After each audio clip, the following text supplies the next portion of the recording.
We are going to discuss some properties of congruences in this video. This is theorem 3. The relation of congruency is an equivalence relation. Equivalence relation कौन सा होता है? वो relation जो कि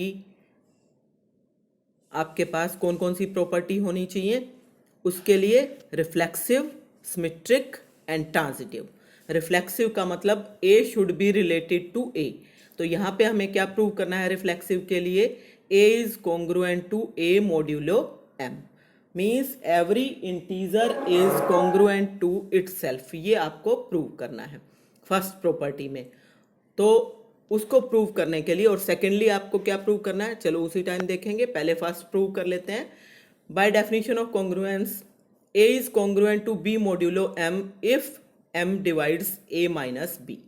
अब हमें ये पता है कि जीरो जो है उसको हर एक नंबर भाग करता है. So M will divide A minus A and therefore A will be congruent to A modulo M and hence the relation is reflexive. अब सेकंड प्रॉपर्टी है सिमेट्रिक. सिमेट्रिक में आपको ये प्रूव करना होता है कि अगर ए रिलेटेड टू बी है तो बी भी रिलेटेड टू ए होगा. मीन्स आपको ये प्रूव करना है कि if A is congruent to B modulo M then B will be also congruent to A modulo M. तो कैसे प्रूव करेंगे? गिवन है आपको कि A is congruent to B modulo M है. It means M will divide A minus B. जब m a minus B को भाग कर रहा है तो उसके नेगेटिव को भी तो भाग करेगा. It means m will divide b minus A and therefore b is also congruent to a modulo m. तो इसका मतलब आपके पास सिमेट्रिक प्रॉपर्टी प्रूव हो गई. नेक्स्ट क्या है? Transitive property. मतलब क्या प्रूव करना होता है कि अगर a रिलेटेड टू b है और b रिलेटेड टू c है तो a will be related to c. मीन्स यहाँ पे क्या प्रूव करना है? यहाँ आपको ये प्रूव करना है कि अगर a related to a is congruent to b modulo m है and b is congruent to c modulo m है then a will be congruent to c modulo m. तो गिवन जो है वहां से शुरू करेंगे. गिवन आपके पास क्या है? a is congruent to b modulo m. It means m will divide a minus b. इन दोनों के डिफरेंस को डिवाइड करेगा. फिर b is congruent to c modulo m दे रखा है. It means m will divide b minus c. जब इन दोनों को भाग कर रहा है तो m इन दोनों के सम को भी भाग करेगा.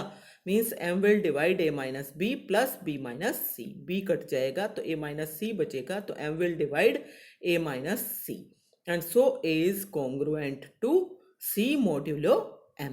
तो जो रिजल्ट आपको प्रूव करना था वो आ गया. तो तीनों प्रॉपर्टी आपकी प्रूव हो गई हैं. Therefore this congruence relation is reflexive, symmetric and transitive, so we can say that this is an equivalence relation and this proves the result. Next देखो, next result क्या है कि if a is congruent to b modulo m है then a plus x is congruent to b plus x modulo m. and दूसरा result क्या है? ax is congruent to bx modulo m where x is any integer. मतलब क्या है कि हम किसी कॉन्ग्रुएंस में किसी नंबर को दोनों साइड ऐड कर सकते हैं. वो नंबर पॉजिटिव होगा तो एडिशन ही होगी और नेगेटिव होगा तो सब्ट्रैक्शन हो जाएगी. इट मीन्स एक नंबर को दोनों साइड ऐड भी किया जा सकता है, सब्ट्रैक्ट भी किया जा सकता है. और ये वाला रिलेशन क्या कह रहा है कि किसी नंबर से दोनों साइड मल्टीप्लाई भी कर सकते हैं किसी भी इंटीजर से. लेकिन डिवीजन का यहाँ पे कोई कॉन्सेप्ट नहीं है. डिवीजन के लिए हमें अलग से चलना पड़ेगा, वो हम आगे डिस्कस करेंगे. तो अब नेक्स्ट देखो, इनके प्रूफ देखने हैं आपको. थ्योरम 4 के आपको दे रखा है a is congruent to b modulo m. It means m will divide a minus b. ठीक है, हम x ऐड भी कर दें और x को सब्ट्रैक्ट भी कर दें तो ये आ जाएगा आपके पास a plus x minus b plus x. And therefore by definition of congruency you must have a plus x is congruent to b plus x modulo m. तो पहला रिजल्ट आपका प्रूव हो गया. अब मल्टीप्लाई वाला करना है तो उसके लिए फिर से a congruent to b modulo m दे रखा है. इट मीन्स m डिवाइड कर रहा है a माइनस b को. तो अगर मैं इस a माइनस b को किसी नंबर से मल्टीप्लाई करूंगी तो उसको भी तो m डिवाइड करेगा. So m will divide a minus b into x. Therefore m divides इस x को मल्टीप्लाई कर लो ax minus bx and therefore by definition of congruency this ax is congruent to bx modulo m। तो ये result आपके पास आ जाएगा। ये तो हुआ एक कॉन्ग्रुएंस के ऊपर आप क्या कर सकते हो। अब अगर दो कॉन्ग्रुएंस दे रखे हैं, if a is congruent to b modulo m and c is congruent to d modulo m, then a minus c is congruent to b minus d modulo m। मतलब दो कॉन्ग्रुएंसेस को आपस में सब्ट्रैक्ट कर सकते हो। फिर दूसरा रिजल्ट क्या कहता है, a plus c is congruent to b plus d modulo m, means दो कॉन्ग्रुएंसेस को ऐड भी कर सकते हैं। तो और तीसरा क्या कह रहा है, A C is congruent to B D mod M, means दो कॉन्ग्रुएंसेस को आपस में मल्टीप्लाई भी कर सकते हैं। So A C is congruent to B D mod M. अब ये सारे रिजल्ट देखो कैसे प्रूव करने हैं, इजी रिजल्ट्स हैं, छोटे छोटे रिजल्ट हैं। A congruent to B modulo M given है, इसका मतलब एम डिवाइड करेगा ए माइनस बी को। C congruent to d modulo M given है, इसका मतलब एम डिवाइड करेगा सी माइनस डी को।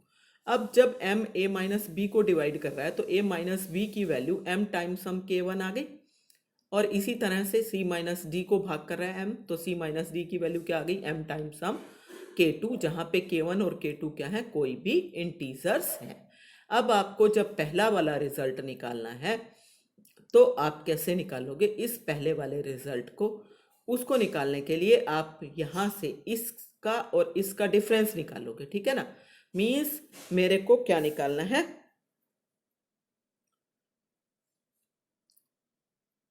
a minus C minus B minus d, ये निकालना है ना। तो उसको निकालने के लिए मैं क्या करूं, सबसे पहले मैं इन दोनों को सब्ट्रैक्ट कर लूं, a minus B minus C minus D को। तो ये वैल्यू क्या आ जाएगी, एम के वन माइनस एम के टू। और एक्चुअली अगर मैं इसको ठीक से करके लिखूं तो a में से ये वाला माइनस सी इधर आ गया, ठीक है। ये वाला जो माइनस था ये माइनस बीच में आ गया, b पॉजिटिव बन गया माइनस निकलने के बाद, और ये आपका जो पॉजिटिव d था ये माइनस डी बन गया।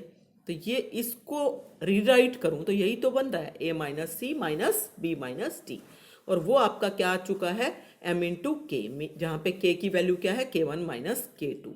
इट मीन्स m का मल्टीपल आ चुका है, सो m डिवाइड करेगा a minus C minus B minus D को, and therefore m a minus C जो पहला वाला फैक्टर है वो that is congruent to second factor b minus D modulo m, and this proves the result. और इस plus वाले के लिए इन दोनों को प्लस कर लो, तो इसका मतलब मैं a minus B plus C minus D निकाल लूँ तो पहले की तरह m के वन प्लस m के टू निकलेगा, m common k one plus k two. So ये m का मल्टीपल आ चुका है, और इसको मैं ठीक से कर के लिखूँ तो प्लस प्लस वाले इकट्ठे कर लो, a plus C, minus minus वाले इकट्ठे कर लो, b plus d, that is a multiple of m। So m will divide a plus C minus b plus d. So a plus c is congruent to b plus d mod m। तो आपका second result आ गया। Third result के लिए आपको क्या prove करना है, A C is congruent to B D mod m। तो हम क्या निकालें, A C minus B D ही निकालें। तो A C minus B D निकालने के लिए इसकी वैल्यू आपको निकालनी है। तो इन्होंने तो ये देखो सेटिंग कर ली, ये सेटिंग करने की ज़रूरत वैसे नहीं है, आप डायरेक्टली यहाँ से वैल्यू पुट करके भी निकाल सकते हो। कैसे, आपके पास a माइनस बी की वैल्यू जो है वो क्या दे रखी है, m के वन, और c माइनस डी की दे रखी है m के टू। तो अगर आप a की वैल्यू यहाँ से निकाल लो तो वो क्या आ जाएगी, b प्लस एम के वन, और c की वैल्यू निकाल लो तो क्या आ जाएगी, d प्लस एम के टू। तो ये जो a और c की वैल्यू है ये अगर मैं यहाँ पे पुट कर दूँ नीचे ए सी की जगह पे, तो आपके पास क्या आएगा, b प्लस एम के one into D plus M के टू। और जब आप उसको खोलोगे ना तो आपके पास उसमें एक टर्म तो बी डी की आनी है, वो कैंसिल होगी, और बाकी तीन टर्म और बचेंगी। तो उन तीन टर्म्स में आपके पास हर एक टर्म के अंदर m जरूर आएगा। सो m कॉमन आ जाएगा, and therefore m will divide A C minus B D. तो ये जो सेटिंग है ये बैठाने की जरूरत नहीं पड़ेगी। तो therefore A C will be congruent to B D mod m आ जाएगा। ये आपने अपने आप से कॉपी पे करके देखना है, जिस मेथड से मैं बता रही हूँ वैसे। नहीं तो ये मेथड तो है ही जो कि बुक में दे रखा है कि हम इसको ऐसे भी लिख सकते हैं, a minus B into C कर लिया है, और c minus D into B कर लें तो ये आप अगर इसको खोलोगे तो ये ए सी माइनस बी सी और प्लस बी सी कट जाएगा तो यही बचने वाला है। तो ऐसे भी कर सकते हैं। तो दोनों तरह से आप कर सकते हो। ए की वैल्यू बी प्लस एम के वन, सी की वैल्यू डी प्लस एम के टू पुट कर दो और उसको सिंप्लीफाई करो तो भी एम कॉमन आ जाएगा, तो भी आपका रिजल्ट आएगा। तो दोनों तरह से आप कर सकते हो। तो आप किसी भी तरह से करके देख सकते हो। नेक्स्ट एग्जाम्पल देखो 4। इस तरह के क्वेश्चन हमने ऑलरेडी पहले वाली एक्सरसाइज में कर रखे हैं। Show that 3 to the power 4n plus 2 plus 5 to the power 2n plus 1 is congruent to 0 modulo 14। आपको ये प्रूव करना है। तो इसको कैसे प्रूव किया जाए? सबसे पहले इसका मतलब ये पता चल रहा है कि 14 डिवाइड करे किसको, इसको, क्योंकि इधर तो 0 है तो माइनस 0 होगा, तो इसका मतलब इसको डिवाइड करे। तो हम इसको एफ एन मान लेते हैं क्योंकि इसके अंदर एन इन्वॉल्व है। तो रिजल्ट को हमें हर नेचुरल नंबर n के लिए प्रूव करना है। तो एफ एन की वैल्यू हो गई 3 to the power 4n plus 2 plus 5 to the power 2n plus 1। और इसको हम प्रिंसिपल ऑफ मैथमेटिकल इंडक्शन से प्रूव करेंगे, जैसे हमने पहले एक्सरसाइज में भी प्रूव किया है, बिल्कुल सेम टाइप से। तो सबसे पहले हम n को 1 पुट करेंगे तो आपके पास 3 की पावर 4 प्लस 2 मीन 6 आ गई और 5 to the power 2 plus 1 3 आ गई। 3 की पावर 6 729 होगा और 5 to the power 3 125 आएगा और ये ऐड करके आ गया 854 which is divisible by 14। So result is true for n equal to 1। ठीक है। अब let the result is true for some n means F N is divisible by 14 means F N जो है वो 14 का मल्टीपल है, 14 इंटू के है। अब एफ एन है क्या? एफ एन आपका जो था वो ये था 3 to the power 4n plus 2 plus 5 to the power 2n plus 1 that is a multiple of 14 के। यहाँ से 3 to the power 4n plus 2 की वैल्यू निकाल लो, वो वैल्यू आपके पास आ गई 14 के minus 5 to the power 2n plus 1। अब चेंज कर दो n को n plus 1 में। किस में चेंज करना है? एफ एन में। तो ये था ना आपका एफ एन। इस एफ एन में आपने n की जगह पे n plus 1 किया तो ये आपका आ जाएगा 3 to the power 4 into n plus 1 plus 2 plus 5 to the power 2 into n plus 1, यहाँ पे n की जगह n plus 1 plus 1। इसको खोल लो, ये आपके पास आ गया 3 to the power 4n plus 6, क्योंकि 4 तो यहाँ से आएंगे और 2 ये रहे 6 हो गए और यहाँ से देखो 2n प्लस 2 यहाँ से आया 1 यहाँ से, तो 2n प्लस 3। इसमें से जितनी पावर एफ एन में थी वो अलग करो। एफ एन में आपके पास 4n प्लस 2 की वैल्यू आई हुई है ना, तो 4n प्लस 2 पावर अलग, बाकी पावर कितनी बचेगी 4, तो 3 की पावर 4 अलग। और यहाँ से भी 7 के साथ भी कर सकते हो, बाद में भी कर सकते हो 5 to the power 2n plus 3। 3 की पावर 4 इसकी वैल्यू मैंने लिख दी ये वाली 14 के minus 5 to the power 2n plus 1 and plus 5 to the power 2n plus 3, 3 to the power 4 this is 14k ये वाला एंड माइनस में 3 to the power 4 5 to the power 2n plus 1। और इसमें से आपने क्या करना है 5 की पावर, क्योंकि 2n plus 1 आई है तो यहाँ भी 2n plus 1 अलग करो तो 2 पावर एक्स्ट्रा है ना, तो 5 की पावर 2 वो आ गई 25। 3 की पावर 4 कितना होएगा 81, ये तो नेगेटिव के हैं और ये 25 कैसे हैं प्लस के हैं।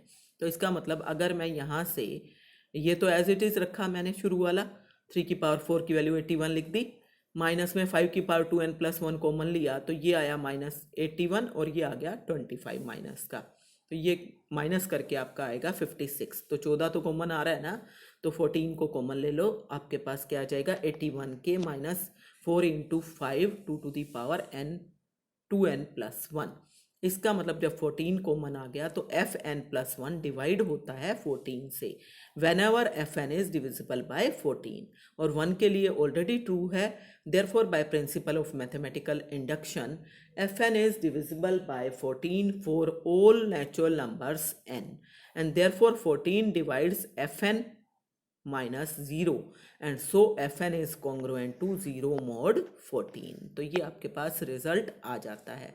अब एक इम्पोर्टेंट रिमार्क है, वो क्या है कि एक्चुअली आपने दो कॉन्ग्रुएंसेस को ऐड भी कर लिया।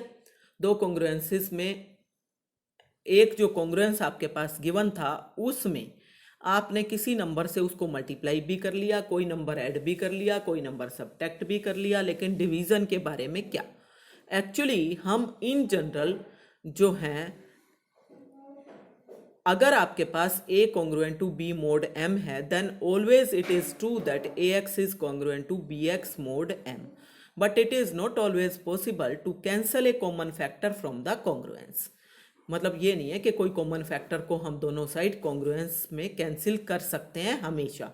मतलब अगर ax congruent to bx mod m दे रखा हो तो जरूरी नहीं है कि a congruent to b mod m आएगा। कैसे? एग्जाम्पल देखो, मान लो अब ये कॉन्ग्रुएंस है 36 is congruent to 16 mod 10, true है ना, क्योंकि 36 में से 16 घटाएं तो 20 आएगा, और 20 जो है वो 10 से भाग होता है।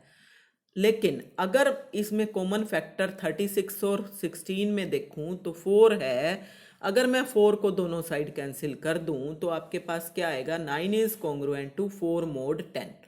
लेकिन बार बार से कैंसिल करने पे ये तो पॉसिबल ही नहीं है। 9 माइनस 4 करोगे तो 5 आएगा, वो कॉन्ग्रुएंट टू मोड 10 कैसे आएगा? नहीं आ सकता ना। तो इसलिए कॉमन फैक्टर जो है सिर्फ वही कटेगा जो कि अंदर वाले m के साथ को प्राइम होगा या रिलेटिवली प्राइम होगा। इस चीज को हम अगली थ्योरम में प्रूव करने वाले हैं। इंपॉर्टेंट थ्योरम है इस पॉइंट ऑफ व्यू से कि आगे आप कैसे कॉन्ग्रुएंसेस को सोल्व करोगे। तो इसके लिए if CA is congruent to CB mod M and CM का GCD 1 है, then GCA is congruent to B mod M। ये आपको प्रूव करना है। अब CA congruent to CB mod M दे रखा है, इसका मतलब M will divide CA minus CB, इसका मतलब M will divide C common आ गया A minus B। लेकिन C और M का GCD क्योंकि 1 दे रखा है, तो बाय गोस थ्योरम जब आपका एक नंबर दो नंबर के प्रोडक्ट को भाग करे और एक नंबर के साथ इसका GCD 1 हो तो वो दूसरे को भाग करेगा। तो it means M will divide A minus B and so A is congruent to B mod M।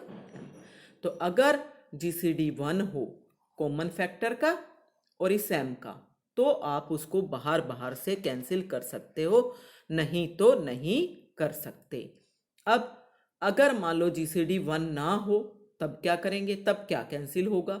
उसके लिए है ये अगली थ्योरम कि if CA is congruent to CB mod M and C और M का GCD 1 नहीं है बल्कि D है, एंड M जो है वो आपका इक्वल है D टाइम्स M1 के, then A will be congruent to B mod M1। मतलब इसमें से अंदर से भी जो कॉमन फैक्टर है वो कट जाएगा, तब आप कर सकते हो। ठीक है ना। तो C और M जो कि आपका कॉमन फैक्टर है उनका GCD अगर D है और अगर आप उसका जो भी D फैक्टर है वो अंदर से भी कटेगा। इसको मैं आपको देखो इसी एग्जाम्पल पे लगा के बताती हूँ। जैसे यहाँ पे देखो 36 और 16 में कॉमन फैक्टर जो आपका था वो आपका 4 था। ठीक है। अब 4 का और 10 का अगर मैं GCD लूं तो कितना आएगा? 2 आएगा ना। इसका मतलब मैं 2 को कैंसिल कर सकती हूं, लेकिन वो 2 कहां से कैंसिल होगा? बाहर से भी और अंदर से भी। तो 2 यहां से भी कैंसिल हुआ, क्या आया? 18 आया। यहां से कैंसिल हुआ, कितना आया? 8 आया। यहां से कैंसिल हुआ, कितना आया? 5 आया।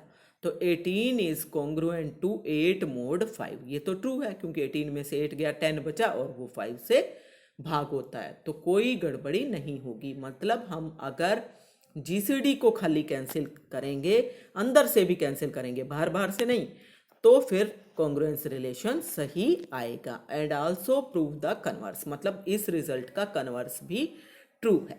तो कैसे प्रूव करें? क्योंकि आपके पास C और M का GCD D दे रखा है, therefore there exist integers C1 and M1 such that C को आप कैसे लिख सकते हो? D टाइम्स C1 और M को कैसे लिख सकते हो? D times M1 such that C1 और M1 का GCD क्या हो गया? 1 हो गया। ये हम ऑलरेडी थ्योरम प्रूव कर चुके हैं डिविजिबिलिटी के चैप्टर में। ठीक है। तो अब दिया हुआ क्या है? CA is congruent to CB mod M, मतलब M डिवाइड कर रहा है CA माइनस CB। मतलब m डिवाइड करता है c into a minus b को। m की वैल्यू m1d है, c की वैल्यू c1d है, वो हमने पुट कर दी। अब d ऊपर भी है नीचे भी है, उसको कैंसिल आउट करो तो m1 will divide c1 into a minus b। अब आपके पास c1 का और m1 का जीसीडी तो 1 है, ये देखो यहाँ पे। जब इसका जीसीडी 1 है और m1 इन दोनों के प्रोडक्ट को भाग कर रहा है तो बाय गॉस थ्योरम m1 इस दूसरे फैक्टर a माइनस b को भाग करेगा, and so a is congruent to b mod m1 आ गया। यही तो आपको प्रूव करना था। अब इसका कन्वर्स प्रूव करना है कि अगर a congruent to b mod m1 दे रखा हो और m c और m का जीसीडी d हो तो CA will be congruent to CB mod M। तो कैसे प्रूव करें? तो क्योंकि A congruent to B mod M1 दे रखा है तो M1 डिवाइड कर रहा है A माइनस B को, तो M1 डिवाइड करेगा, हमने वही ऊपर वाला C1 मल्टीप्लाई कर लिया, किसी भी नंबर से नीचे मल्टीप्लाई तो कर ही सकते हैं ना, तो C1 into A minus B, ऊपर भी D से मल्टीप्लाई नीचे भी D से मल्टीप्लाई, तो M1D will divide C1D into A minus B। M1D की वैल्यू क्या है M और C1D की वैल्यू क्या है C, तो M will divide C into A minus B, and so M will divide CA minus CB, and so CA is congruent to CB mod M, and this proves the result. तो इस तरीके से आपको करना है। एक बहुत छोटा सा लास्ट रिजल्ट और प्रूव कर रहे हैं कि if A is congruent to B mod M हो then prove that A to the power K is congruent to B to the power K mod M for every positive integer K। कि अगर आपके पास A congruent to B mod M हो तो हम दोनों side कितनी भी पावर को, पॉजिटिव पावर को रेज कर सकते हैं। मतलब अगर आपके पास इस तरीके से इसको समझो, मान लो 9 इज कॉन्ग्रुएंट टू 2 मोड 7 है, ठीक है ना, तो इसका मतलब 9 की power 2 will be congruent to 2 to the power 2 mod 7। आप चेक भी कर सकते हो, 9 की पावर 2 क्या आएगा 81 और 2 की पावर 2 क्या आएगा 4, तो 81 में से 4 माइनस करो जरा, कितना आया 77, and that is divisible bye 7, सो आ गए ना कॉन्ग्रुएंट। तो इस तरीके से आप निकाल सकते हो। तो अब इसको प्रूव कैसे करें? क्योंकि A congruent to B mod M दे रखा है, therefore M divides A minus B। इसका मतलब there exist integer T such that A minus B की वैल्यू क्या होगी M टाइम्स T होगी। अब आपको प्रूव ये करना है कि A to the power K is congruent to B to the power K mod M आएगा। तो A to the power K minus B to the power K इसके फैक्टर बना लो, तो ये हो गया A माइनस B बाहर, एक पावर A की कम हो गई K माइनस 1, प्लस बाहर माइनस है तो अंदर की सारी टर्म पॉजिटिव आनी है और एक एक पावर घटती जाएगी, तो A to the power K minus 2, B की एक पावर बढ़ गई, प्लस सोन, अब A की घटती जाएंगी B की बढ़ती जाएंगी, तो लास्ट में B की पावर K माइनस 1। अब A माइनस B की वैल्यू ये वाली MT लिख दो यहाँ पे, तो इसका मतलब M तो कॉमन आ गया, तो M divides A to the power K minus B to the power K, and therefore A to the power K is congruent to B to the power K mod M। तो यहाँ तक आपने काम complete करना है। बहुत छोटी छोटी इजी थ्योरम्स हैं, सब की सब आपकी हो जानी चाहिए ताकि हम नेक्स्ट काम कर सकें। ठीक है, ओके।